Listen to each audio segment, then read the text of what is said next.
जिओग्राफीचा SSC board class 10चा शेवटचा paper आहे आणि त्या पेपरची पण मी एक इम्पॉर्टंट क्वेश्चन्सची PDF तयार केलेली आहे.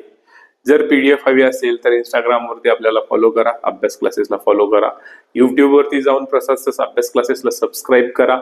या व्हिडिओला 10वीच्या जास्तीत जास्त मुलांपर्यंत शेअर करा आणि या व्हिडिओ खाली कमेंट करा जिओग्राफी PDF म्हणून. मी लगेच तुम्हाला ती PDF DM करतो. तर जिओग्राफीचा अभ्यास चांगला करा. ज्या मुलांनी आपल्या हिस्ट्रीच्या PDFचा अभ्यास चांगला केला असेल त्यांना माहिती आहे आजच्या पेपरमध्ये, हिस्ट्रीच्या पेपरमध्ये खूप सारे क्वेश्चन्स आपल्या PDF मध्ये जे क्वेश्चन्स होते जसे तसे क्वेश्चन्स आजच्या पेपरमध्ये आले होते. ज्यांनी चांगला अभ्यास केला असेल ना हिस्ट्रीच्या PDFचा त्यांना आरामात ते 35+ मार्क्स स्कोअर करतील. जिओग्राफीमध्ये पण चांगले मार्क्स पाहिजे असतील तर आपल्या PDFला एकदा रिवाइज करा. PDF पाहिजे असेल तर आज जसं मगाशी सांगितलं तसं आपल्या व्हिडिओ खाली कमेंट करा, आधी अभ्यास क्लासेसला फॉलो करा आणि हा व्हिडिओ जास्तीत जास्त शेअर करा. धन्यवाद.